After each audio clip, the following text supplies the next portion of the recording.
അസ്സലാമു and welcome to my channel.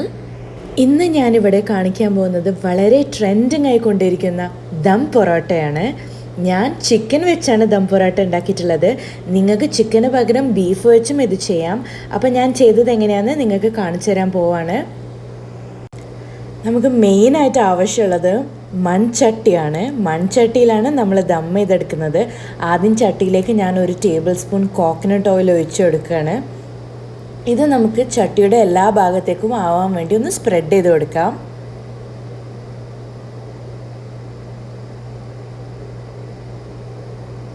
ഇനി ഇതിലേക്ക് ഒരു കഷ്ണം വാട്ടിയ വാഴൻ്റെ ഇല വെച്ച് കൊടുത്തിട്ടുണ്ട്.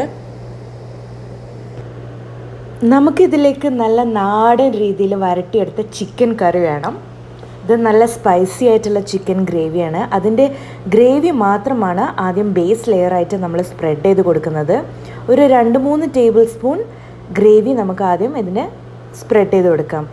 ഈ ചിക്കൻ കറീൻ്റെ റെസിപ്പി നിങ്ങൾക്ക് വേണമെന്നുണ്ടെങ്കിൽ താഴെ കമൻറ്റ് ചെയ്താൽ മതി. ഞാൻ മറ്റൊരു വീഡിയോ പോസ്റ്റ് ആക്കിയിട്ട് ഇടാവുന്നതാണ്. ഇനി ഇതിൻ്റെ മേലേക്ക് നമുക്കൊരു പൊറോട്ട വെച്ച് കൊടുക്കാം.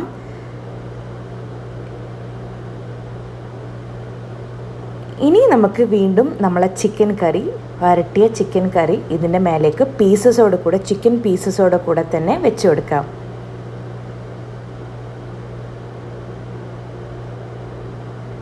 ചിക്കൻ്റെ പകരം ബീഫ് വെച്ചും ഇത് ചെയ്യാം കേട്ടോ.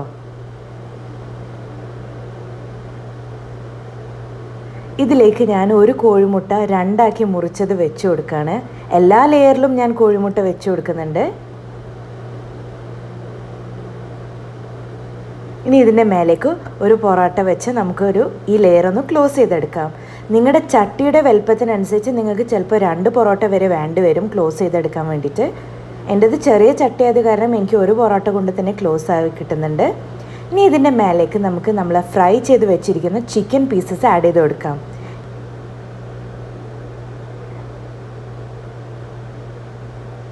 വീണ്ടും നമുക്ക് എഗ്ഗ് വെച്ച് കൊടുക്കാം.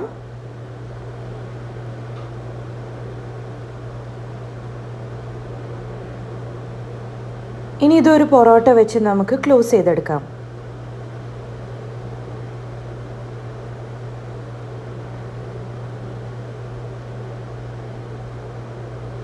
ഇനി ഇതിൻ്റെ മേലേക്ക് നമുക്ക് നമ്മൾ ചിക്കൻ കറി വെച്ച് കൊടുക്കാം.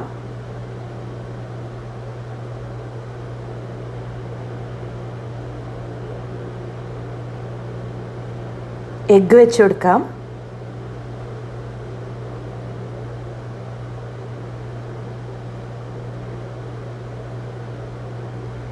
ഇത് കുറച്ച് മല്ലിയിലയും പുതിനയിലയും ആണ്. ഇതും കൂടെ ഇതിൻ്റെ മേലെ ഒന്ന് വിതറി കൊടുക്കാം.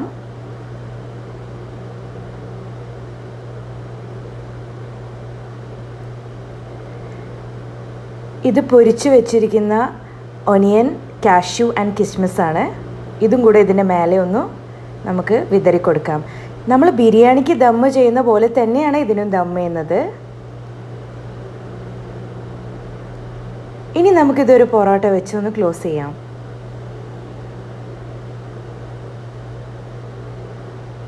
ബാക്കിയെല്ലാ മല്ലിയിലും പുതിനയിലും കൂടെ ഇതിൻ്റെ മേലെ ഇട്ട് കൊടുക്കുന്നുണ്ട്.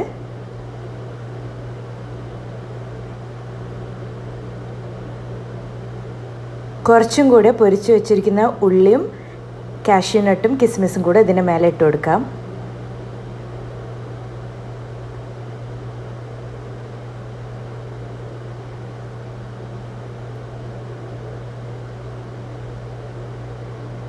ഇപ്പം നമ്മൾ ലെയേഴ്സ് എല്ലാം സെറ്റ് ചെയ്ത് വെച്ചിട്ടുണ്ട്. ഇതിനി നമുക്ക് റാപ്പ് ചെയ്തെടുക്കണം. നല്ല ടൈറ്റ്ലി നമ്മൾ ഇത് കവർ ചെയ്തെടുക്കണം. അതിനായി നമുക്ക് ആവശ്യമുള്ളത് വാഴൻ്റെ ഇലയാണ്. വാട്ടിയ വാഴ ഇല കൊണ്ട് നമുക്കിതൊന്ന് നല്ല സെക്യൂർലി ഒന്ന് പാക്ക് ചെയ്തെടുക്കാം. ഇതിനി നമുക്ക് ഒരു 10 മുതൽ 15 മിനിറ്റ് വരെ വളരെ ലോ ഫ്ലെയിമിലൊന്ന് ദം ചെയ്തെടുക്കാം. ഫ്ലെയിം വളരെ ചെറുതായിരിക്കണം. ഇപ്പം നമ്മൾ ദം പൊറോട്ട ഇവിടെ റെഡി ആയിട്ടുണ്ട്. ഇത് നല്ല ചൂടുണ്ട്, അതുകൊണ്ട് തന്നെ ഞാനൊരു 10 മിനിറ്റിന് ശേഷമാണ് ഇത് ഓപ്പൺ ചെയ്യുന്നത്. ഈ കെട്ട് പൊട്ടിക്കുമ്പോൾ തന്നെ ആ ഒരു നല്ല സ്മെല്ല് വരാൻ തുടങ്ങിയിട്ടുണ്ട്.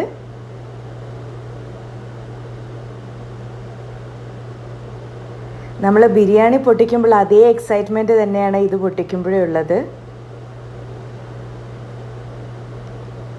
നമ്മൾ ദം പൊറോട്ട റെഡി ആയിട്ടുണ്ട്. ഇതിനി നമുക്ക് ഇതിൻ്റെ ലെയേഴ്സൊക്കെ എങ്ങനെ ആയി വന്നിട്ടുണ്ട് നോക്കാം. ഇത് നമ്മൾ ചിക്കൻ കറി വെച്ച ലെയർ ആയിരുന്നു.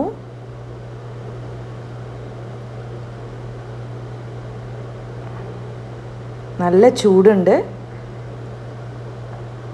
നല്ല സോഫ്റ്റായി വന്നിട്ടുണ്ട് പൊറോട്ട. അതുകൊണ്ട് തന്നെ പെട്ടെന്ന് പൊട്ടി പോകുന്നുണ്ട്. അടിയിലുള്ളത് നമ്മൾ ചിക്കൻ ഫ്രൈൻ്റെ ലെയറാണ്.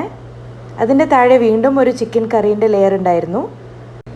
സാധാരണ നമ്മൾ പൊറോട്ടയും ചിക്കൻ കറിയും കഴിക്കുന്നതിനേക്കാളും ഒരു ഡിഫറെൻറ്റ് ടേസ്റ്റാണ് ദം പൊറോട്ട കഴിക്കുമ്പോൾ. അതുകൊണ്ട് തന്നെ നിങ്ങൾ എല്ലാവരും ഇത് ട്രൈ ചെയ്ത് നോക്കണം. ചാനൽ ഇതുവരെ സബ്സ്ക്രൈബ് ചെയ്തിട്ടില്ലെങ്കിൽ please subscribe and thank you for watching.